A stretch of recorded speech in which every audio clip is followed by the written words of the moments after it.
Assalamualaikum warahmatullahi wabarakatuh. Selamat pagi, perkenalkan nama saya Dr. Roli, dokter umum di Klinik Utama Berkah Sehat. Pada pagi hari ini kita akan membahas talk show tentang gangguan head pada remaja yang akan dibicarakan oleh Dr. Puspita, spesialis kandungan.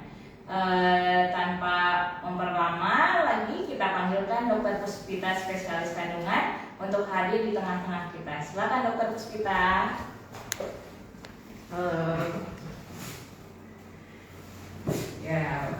Perkenalkan ya, nama saya Dr. Puspita yang bekerja di Klinik Utama Berkah Sehat sebagai dokter kandungan. Nah, kali ini kita mau membahas nih ya, tentang gangguan menstruasi pada remaja ya. Nah, di mana gangguan menstruasi pada remaja adalah permasalahan bagi orang tua anaknya ya yang mengalami gangguan menstruasi.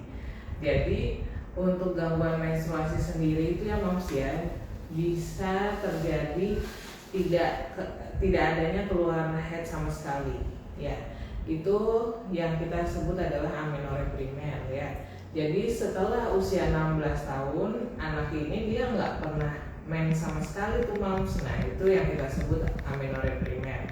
Nah kita harus ketahui juga apa sebabnya ya. Apakah saluran pembuangan darah headnya yang dia tertutup ya? Apa yang memproduksinya tidak ada, istilahnya rahimnya tidak terbentuk. Nah, apakah gangguan dari sel telurnya ataupun ovariumnya gitu. Nah, yang terakhir apakah gangguannya itu dari otaknya? Karena yang mengatur hormonal itu dia dari pusat otak ya. Nah, yang kita sebut adalah hipofisis kayak gitu. Itu juga dia turut serta dalam memproduksi dari hormonal FSH ya ataupun LH yang dia menyebabkan keseimbangan hormonal di dalam tubuh antara progesteron dan estrogen dia mencukupi atau tidak, seperti itu. Dan yang perlu diketahui ya Moms ya, jadi yang namanya anak-anak itu dia untuk kadar hormonalnya akan semakin meningkat dan sampai fasenya dia matang gitu. Jadi kalau misalnya belum masuk ke fase yang baik atau yang seimbang, nah dia itu akan terjadi gangguan head, misalnya mensnya jadi memanjang kayak gitu ya.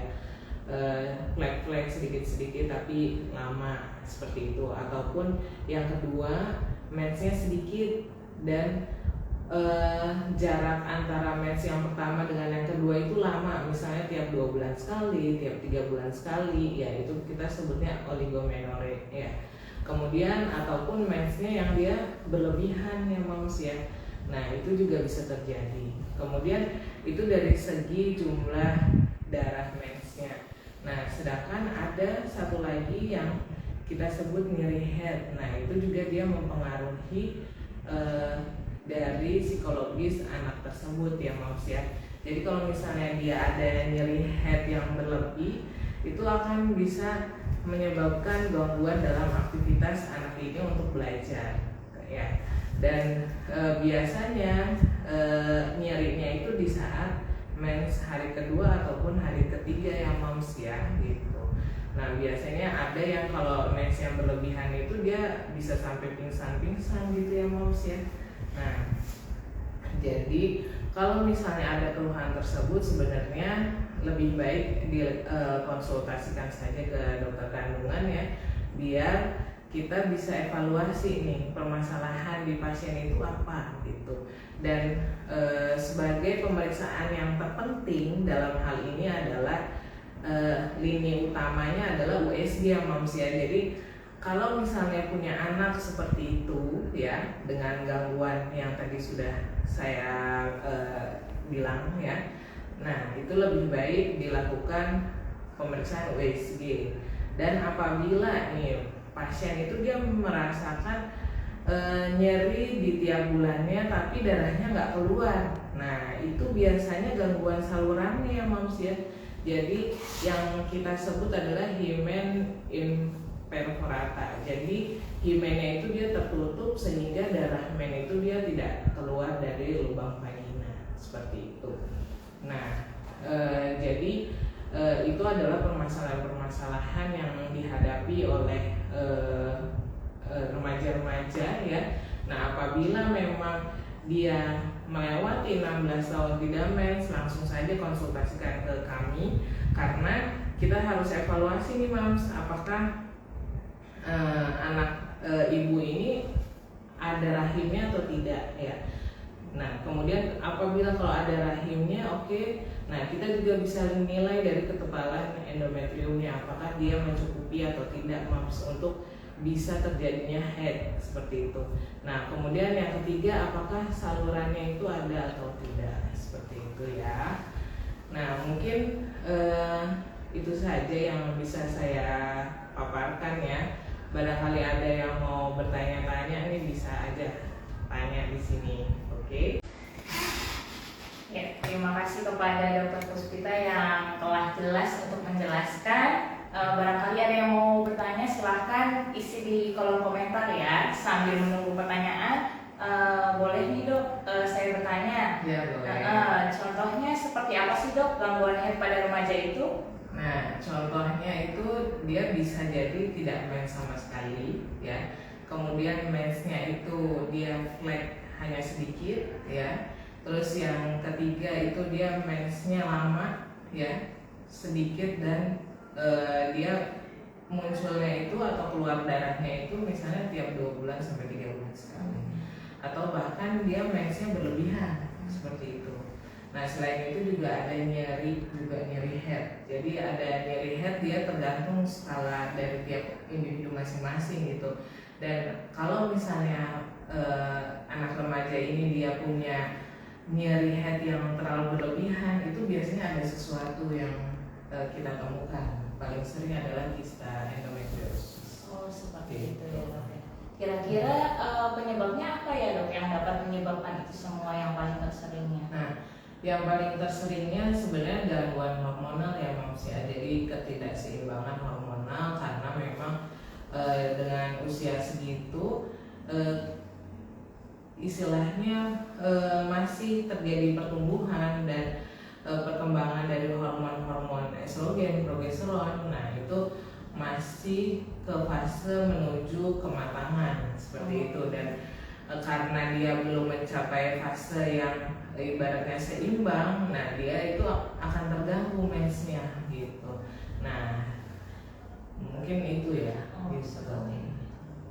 Baik dok, pada remaja atau anak muda sekarang kan biasanya kebanyakan dengan gaya hidup sedentary life ya dok ya. Yeah. Biasanya kan yang membuat headnya itu kan tidak teratur ya dok. Apakah faktor gizi itu juga menyumbang dari gangguan head tersebut dok? Ya, itu sangat berpengaruh ya. Jadi kalau misalnya gizi anak itu dia kurang atau berlebih, nah itu pasti akan terjadi gangguan menstruasi. Nah, kalau misalnya dia kurang, dia lebih cenderung jarang headnya karena yang namanya estrogen itu dia terbentuk dari lemak tubuh. Ketika lemak tubuh itu dia tidak terbentuk, akhirnya hormon estrogen juga dia tidak terbentuk, sehingga tidak terjadi penebalan dinding rahim dan bisa tidak terjadi mensnya juga seperti itu. Oke dok, terima kasih banyak. Apakah di kolom komentar sekarang sudah ada pertanyaan? Ada dok, ini dari Ibu Lailatul Hikmah. Dokter izin bertanya, kalau setiap haid selalu mual muntah, apakah itu hal yang normal dok? Nah, mual muntahnya itu apakah dia berdarah atau enggak ya? Kalau misalnya dia tidak berdarah, itu berarti karena sensasi rasa nyeri headnya yang dia merangsang refleks lambung itu untuk mengeluarkan makanan seperti itu. Nah, kalau misalnya memang dia hanya sekali 2 kali muntahnya, itu sebenarnya masih hal yang wajar ya. Tapi kalau misalnya nih muntah-muntahnya sampai terus menerus justru ya lebih dari 3 kali, nah itu udah tidak termasuk wajar ya, harus ibaratnya dikonsultasikan. Nah jangan salah ya Mams ya, ketika ada keluhan tersebut selain nyeri head itu juga bisa berkaitan dengan kista endometriosis Mam. Jadi lebih baik dikonsultasikan ke kami ya, ke sini boleh konsultasinya. Nah, kita lihat nih apakah dari ovariumnya itu ada kista atau tidak, apakah ada tumbuh daging atau tidak di dalam otot rahimnya yang kita sebut miom ataupun adenomiosis seperti itu. Nah, itu bisa kita jelaskan nanti ketika ibu sudah kami periksa. Apakah ada lagi pertanyaan yang masuk? Ya, sambil menunggu kita tanyakan lagi, dokter, Ya. apakah ada solusi untuk menangani dari gangguan head tersebut yang bisa kita lakukan di rumah seperti itu? Ya, sebenarnya untuk menangani masalah tersebut itu yang pertama memang untuk gizinya harus cukup ya, yang bisa kita lakukan nih istilahnya sebelum misalnya ke dokter kandungan ya. Jadi nutrisinya harus tercukupi, kemudian olahraganya yang cukup. Jadi olahraga juga itu harus dibatasi, tidak boleh berlebihan. Karena ketika berlebihan itu dia akan ditransfer ke otak. Nah, nanti otak itu akan meredupkan hormon-hormon di dalam tubuh kita gitu.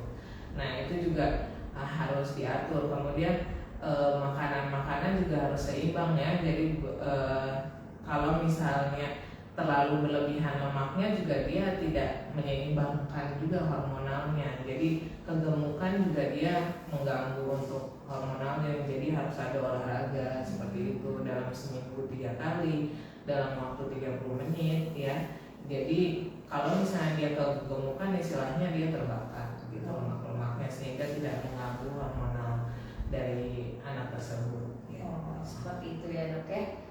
Baik dok, izin bertanya ya dok ya. Ya. Ada beberapa kasus juga yang misalnya dia sudah mens sebelumnya, namun dalam 2-3 bulan ini tidak mengalami menstruasi kembali itu dok. Ya. Nah, apakah kapan mens itu dinyatakan normal dan tidak normal dok? Jangka waktu yang seperti apa seperti itu? Ya, sebenarnya gini, untuk awal-awal anak remaja itu telah terjadi mens, memang nanti fase-fase awal itu dia tidak begitu lancar gitu. Jadi bisa 2 bulan sekali gitu ya. Nah, itu sebenarnya kalau misalnya tidak diobati selama setahun oke, nggak masalah ya. Tapi setelah itu harus diobati tuh. Jadi harus benar-benar terjadi menstruasi sebulan sekali. Karena apa? Ketika anak itu dia tidak terjadi mens setiap bulannya, nah itu mempengaruhi dari ini seks sekundernya ya, seperti pertumbuhan payudara, kemudian rambut pubis ya, kemudian rambut ketiak. Nah itu juga dipengaruhi ya gitu. Artinya dia mempengaruhi juga kematangan dari rahim dan sel telurnya seperti itu. Sehingga nanti apabila anak ini dia menikah gitu, dia tidak terjadi keterlambatan untuk terjadinya hamil gitu ya, Moms. Mungkin ada yang bertanya lagi nih. Iya dok, ini ada yang bertanya dari Resi Putri. Dok, kalau hamil 3 bulan bisa ada kemungkinan keguguran nggak ya dok? Nah, jadi untuk hal ini di luar topik ya, tapi nggak apa-apa kita ikut menjawab nih. Jadi kalau untuk usia kehamilan 3 bulan itu masih ada resiko ya Moms untuk terjadinya keguguran. Karena apa? Banyak hal yang terlibat di situ. Bisa terjadi keputihan, ada infeksi saluran kencing ya. Kemudian yang ketiga bisa jadi terlalu capek ibu ini ya. Terus bisa juga karena faktor berhubungan nih Moms. Jadi hati-hati untuk berhubungan di trimester pertama itu bisa mempengaruhi dari keguguran atau keluarnya darah ya, karena kan yang namanya orang berhubungan dia ada suatu goncangan gitu kan, mau nggak mau ya ibaratnya mengganggu kestabilan dari kantong kehamilannya itu, sehingga dia mudah untuk terjadinya perdarahan. Jadi lebih baik kalau misalnya Moms mau berhubungan dengan suaminya itu dia di atas 4 bulan ya Mom ya, tapi harus dilakukan tetap dengan hati-hati. Karena kalau misalnya tidak, 4 bulan pun bisa terjadi keluarnya darah dan ibaratnya bayi itu jadinya lahir gitu si janinnya. Mungkin ada lagi nih yang mau ditanyain. Nanya, silakan.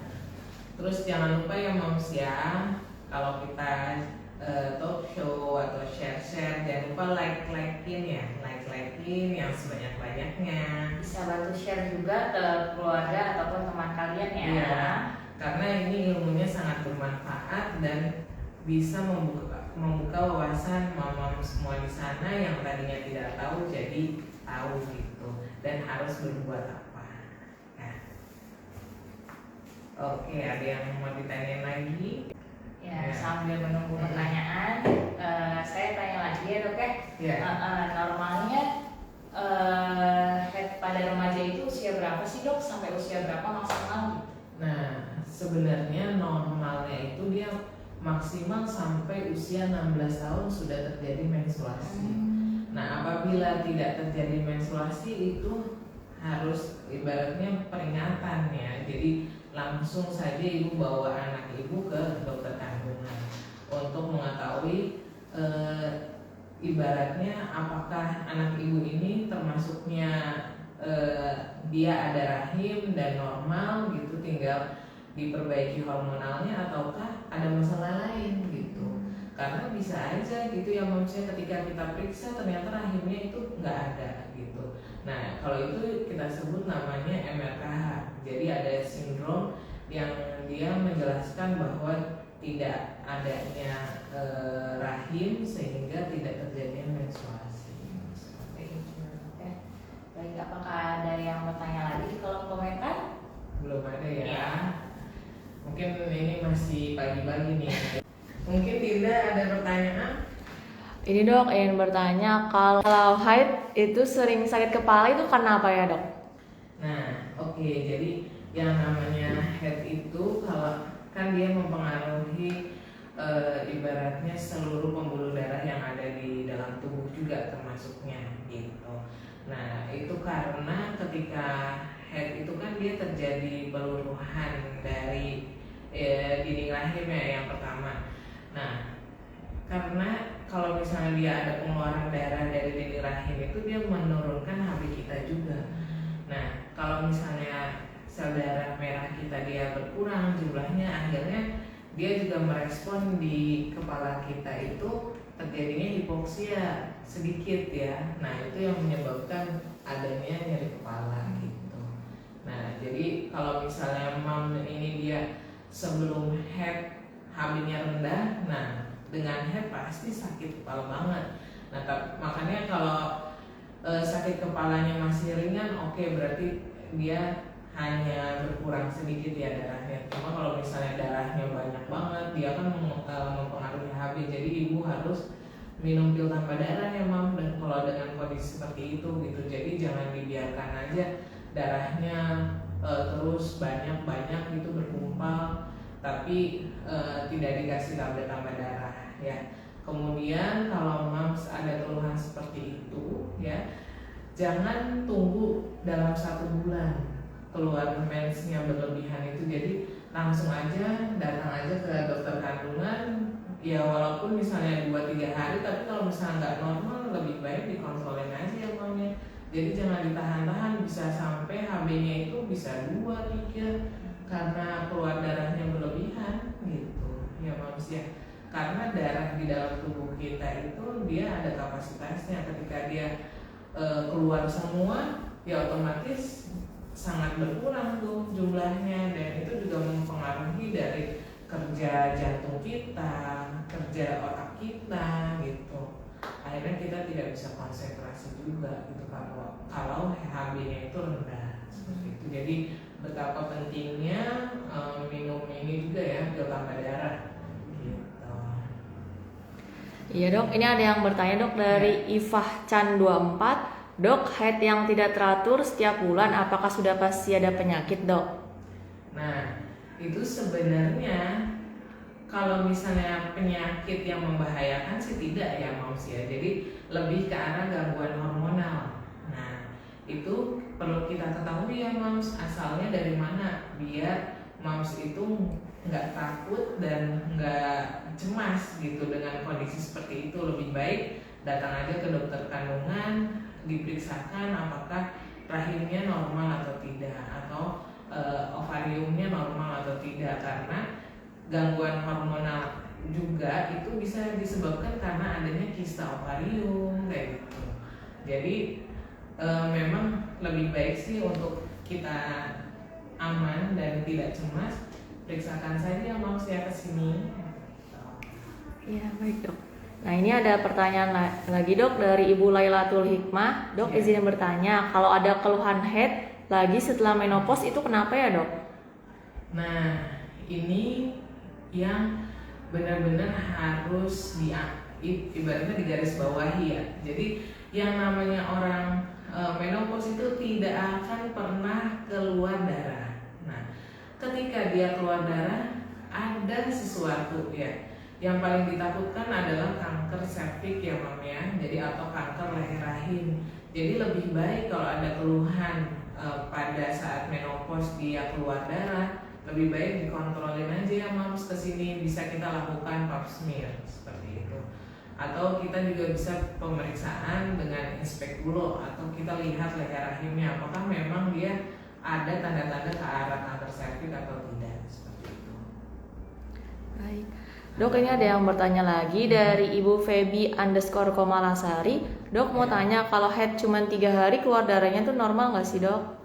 Nah itu dia termasuk kita sebut kuantitasnya, dia berkurang jumlah harinya. Kalau misalnya 3 hari flag aja sebenarnya dia juga termasuk tidak normal ya, karena kemungkinan besar ini pasien itu dia kekurangan dari hormon estrogen, sehingga dinding rahim yang terbentuk itu atau proliferasi yang terjadi pada dinding endometrium itu tidak terjadi maksimal, sehingga yang keluar darahnya hanya sedikit-sedikit karena dinding rahimnya itu sangatlah tipis biasanya, dan ini mempengaruhi dari ovulasi pasien tersebut. Nah ovulasi ini mempengaruhi dari apakah dia itu bisa hamil atau tidak. Biasanya kalau mennya dia jarang-jarang dan sedikit, dia mempengaruhi dari kesuburannya ya moms ya. Jadi lebih baik dari awal kalau ada tahu seperti itu, berobat aja ke kita kesini ya, biar nanti kita treatment hormonalnya dan tidak akan terjadi gangguan menstruasi seperti itu lagi ya. Ada lagi yang mau bertanya-tanya nih? Oke. Sambil belum ada pertanyaan lagi ya, jadi mudah-mudahan jawaban tadi sudah memuaskan ibu-ibu semua ya. Dan jangan lupa like semua postingan kita ya moms ya, biar kita juga lebih semangat lagi untuk membuat konten-konten yang lainnya. Dok ini ada yang bertanya lagi dari Ibu Iva Chan 24. Sakit perut saat head sampai mengganggu aktivitas itu bahaya nggak ya dok? Nah itu sebenarnya kita sebut namanya dysmenorrhea ya. Nah ketika pasien ini dia mengalami gangguan aktivitas karena nyeri head yang berlebih, nah itu biasanya ada sesuatu di dalam organ kandungannya ya, entah dia rahimnya ada istilahnya endometriosisnya yang kita sebut adenomiosis, atau kista endometriosis. Nah itu juga bisa terjadi, paling sering adalah seperti itu ya moms ya. Jadi lebih baik kalau moms ada keluhan itu kontrol aja ke sini ya mom ya, biar kita tahu apakah memang ada kista atau tidak. Nah terus yang perlu digarisbawahi lagi ya moms ya, jadi moms itu nggak perlu takut untuk periksa ke kita gitu, karena kalau ibu periksakan itu biar ibu tuh tahu dan harus seperti apa ke depannya ya. Karena ketika ibu ada kista endometriosis ataupun miom ya seperti itu. Nah kalau ibu masih ini ya istilahnya makanannya itu dia tidak bagus ya, seperti banyak makanannya instan seperti itu, kemudian banyak makanan-makanan yang berpengawet kayak misalnya sering makan bakso kayak gitu. Nah itu juga hati-hati ya moms ya, karena pertumbuhan kistanya itu dia akan terus-menerus terjadi gitu.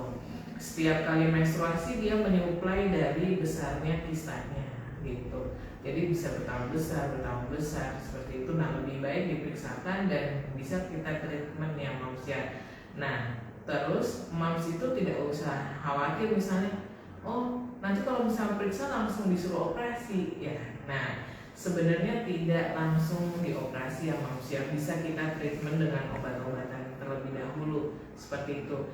Namun kalau misalnya memang ukurannya itu bertambah dengan signifikan, baru kita lanjut ke tahap operasinya moms seperti itu. Karena kalau misalnya ini terjadi nih pada ibu-ibu yang dia sudah memiliki anak banyak dan usianya misalnya sudah lebih dari 35 tahun, nah itu sebenarnya tidak masalah kita ambil langkah operasi, karena pasien ini dia sudah ibaratnya reproduksinya sudah cukup gitu. Nah baru kita lakukan tindakan. Tapi kalau misalnya pasien itu dia belum menikah ya, nah permasalahannya ini belum menikah, kemudian nyeri perutnya sering hebat kayak gitu, nah itu sebenarnya langkah pertama bisa kita treatment dengan terapi obat gitu moms, seperti itu. Ada lagi nih yang mau bertanya? Ada yang bertanya dok. Dari Bu Siti, dok mau tanya, kalau lagi head itu apa wajar pusingnya itu yang sampai berlarut-larut seperti itu dok? Nah kalau misalnya dia mempengaruhi pusing itu sebenarnya paling seringnya karena atau dia vertigo kayak gitu tuh sering banget kalau yang dia punya memang bakat vertigo sebelumnya gitu. Nah sebenarnya kalau dia terjadi pada saat menstruasi, terapinya itu lebih ke arah terapi nyeri kepalanya aja pada saat itu. Oh, simptomatiknya saja. Iya, sesuai dengan gejala aja diobatinnya ya. Jadi kalau misalnya dia berlarut-larut terus menerus setelah mensnya juga masih sakit kepala, nah itu harus ibu lebih baik kontrol ke dokter saraf gitu. Khawatirnya ada sesuatu di dalam otaknya, jadi harus dilakukan CT scan lebih lanjut seperti itu untuk mengetahui apakah penyebabnya di kepalanya itu dia berkaitan dengan menstruasi atau tidak ya moms ya. Lalu dok, menanggapi kasus-kasus yang sering saya temukan ya dok ya, misalnya nih headnya itu terlalu lama nih dok. Nah kalau menurut Islam nih dok, kapan kita boleh mulai sholatnya lagi, misalnya headnya udah lebih dari 14 hari seperti itu tuh dok? Nah sebenarnya kalau yang kita sebut darah istihadah kayak gitu, sebenarnya batasnya itu menstruasi bisa sampai 10 hari. 10 hari. Di sini. Jadi kalau misalnya lebih dari 10 hari sebenarnya boleh sholat, karena itu darahnya darah istihadah, darah penyakit kayak gitu. Nah itu dari sisi agamanya ya. Kalau sisi medisnya bagaimana dok terkait dengan head yang lama seperti itu? Ya sebenarnya harus diobatin, karena yaitu kalau ketika pasien ini dia mengeluh mens yang terus menerus, itu HB itu juga dia mempengaruhi, bisa menurun juga. Nah ketika menurun HB-nya itu dia oksigenasi tubuh, sel-sel tubuh itu akan berkurang. Nah itu yang kadang ya sering menyebabkan sakit kepala, kemudian kadang nyeri dada kayak gitu. Nah itu juga pengaruh ya moms ya, seperti itu. Jadi jangan ibaratnya disepelekan dengan HB yang rendah gitu. Jadi lebih baik di terapi gitu. Jadi memang harus minum pil tambah darah seperti isinya, atau bahkan bisa sampai transfusi bila HB-nya itu kurang dari 8. Gitu. Menstruasi yang normal atau yang tidak normal itu seperti apa sih dok kalau menurut dokter kandungan? Nah kalau misalnya menstruasi yang normal itu sebenarnya kita 7 sampai 9 hari biasanya ya, dengan volume mensnya itu 2 sampai 3 kali ganti pembalut gitu. Karena setiap pembalut itu dia 50 cc darahnya. Jadi ibaratnya ya kalau misalnya dia sampai 4, 5 kayak gitu itu udah berlebih gitu. Kita bisa dapat batasannya di situ. Gitu. Kan biasanya nih dok pada awal-awal head itu kan headnya banyak sekali nih dok. Ya misalnya dalam 3 hari bisa sampai sehari itu bisa 4 sampai 5 kali ganti pembalut. Nah setelahnya itu headnya sedikit-sedikit, apakah itu termasuk normal atau bagaimana ya dok? Nah kalau misalnya dia misalnya hanya 1 minggu gitu ya, cuma volumenya dia yang banyak ya, 4 sampai 5. Dan kembang sebenarnya itu dia kita sebut menoragi, jadi mensnya berlebih atau polimenore gitu. Jadi lebih baik ya dikasih obatnya untuk mengurangi pengeluaran darahnya itu gitu. Jadi jangan terlalu berlebihan ya, karena normalnya itu ya maksimal 3 kali dari pembalut sebenarnya. Lalu dok, ada yang bertanya lagi dok, terkait mitos yang selama ini kita dengar ya. Apakah boleh tidur siang dok ketika head? Nah sebenarnya itu sih boleh-boleh aja ya tidur siang, karena kan ya, kalau tidur siang sih bagus ya Mams ya. Jadi memang fasenya kita konsentrasi menurun gitu itu di jam-jam siang gitu, karena memang teriknya matahari juga terjadi di siang hari. Nah yang tidak boleh adalah tidur di saat habis asar sore ya, menjelang maghrib itu tidak diperbolehkan gitu. Sudah jelas ya para moms, ada yang ingin ditanyakan lagi tidak sebelum kita mengakhiri sesi live ini? Mudah-mudahan yang tadi sudah Bertanya, kita bahas-bahas bisa bermanfaat ya. Jadi untuk moms yang punya anak dia mengalami gangguan menstruasi, lebih baik dilakukan kontrol saja ke klinik Berkah Sehat. Ini ada di Jalan Karangasem ya, seberangan Klendis di daerah Plumbon ya Mam ya. Plumbon di Kabupaten Cirebon ya. Sambil menunggu lagi nih dok, kita bahas mitos-mitos yang ada di masyarakat aja nih dok.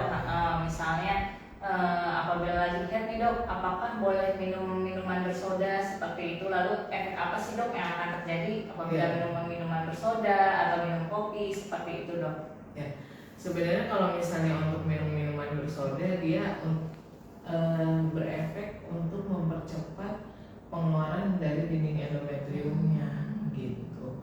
Nah efeknya sebenarnya sih kalau memang dinding endometriumnya dia tidak terlalu tebal itu normal, berarti mensnya akan keluarnya masih dalam batas normal. Tapi kalau misalnya pasien ini dia sebelumnya nih tidak pernah head terus minum minuman yang bersoda, ini hati-hati bisa terjadi perdarahan yang hebat gitu. Karena yang namanya orang menstruasi itu dia itu membuka pembuluh darah endometrium, sedangkan kita nggak tahu nih kondisi dinding rahim tiap pasien itu pasti berbeda. Kadang dia memang terjadi pembukaan dinding endometrium yang berlebihan, yang besar-besar sehingga darahnya terus banyak banget gitu. Ya. Solusinya tadi dengan mengonsumsi obat penambah darah ya dok ya? Iya, kemudian ya lebih baik sih minum air putih aja air ya daripada minuman yang bersoda ya gitu. Karena itu juga berpengawet loh ya moms ya. Minuman yang berkaleng seperti itu juga banyak tinggi zat pengawetnya, sehingga lebih baik dihindari kalau bisa gitu. Kalaupun ibu mau minuman yang manis-manis gitu ya bisa alternatifnya misalnya teh gitu, tapi jangan terlalu pekat, dia lebih yang cair aja ya moms ya. Kemudian bisa juga air kelapa, kan dia ada rasa manis-manisnya gitu. Baik, ada yang bertanya lagi di kolom komentar? Ya, sejauh ini belum ada lagi ya. Baik, sebelum kita akhiri saya akan rangkum dulu dari hasil live kita hari ini ya. Hari ini kita membahas tentang gangguan head pada remaja, di mana gangguan head itu terdiri dari tentang banyaknya kualitasnya, yaitu ada sedikitnya jumlah headnya, lalu banyak, lalu dari jangka waktunya dia ada yang singkat sekali, ada yang panjang. Tadi menurut Dokter Puspita dengan lamanya durasi menstruasi itu normalnya 7-9 hari ya para moms. Lalu selanjutnya untuk kelainannya itu bisa didapatkan dari kelainan anatominya bisa, lalu gangguan nutrisi bisa, seperti itu. Nah, solusinya adalah dengan kita menyeimbangkan makanan yang bergizi ya. Lalu yang kedua adalah berolahraga ya. Berolahraga yang tadi disarankan adalah tidak terlalu sering namun tidak juga terlalu jarang ya. Kan dengan biasanya kita ini kan dengan sedentary life ya dok ya. Disarankan untuk para remaja atau para muda, dewasa muda bisa berolahraga 2-3 kali seminggu dalam durasi 30 menit ya dok ya, betul? Ya. Lalu apakah ada yang ingin ditambahkan lagi dok? Ya mungkin itu saja ya. Dan paling saya titip aja, jangan lupa like semua postingan kami. Dan jangan lupa share juga ke keluarga maupun ke teman terdekat Anda ya. Ya, selamat pagi, salam sehat dari kita semua. Semangat. Dadah.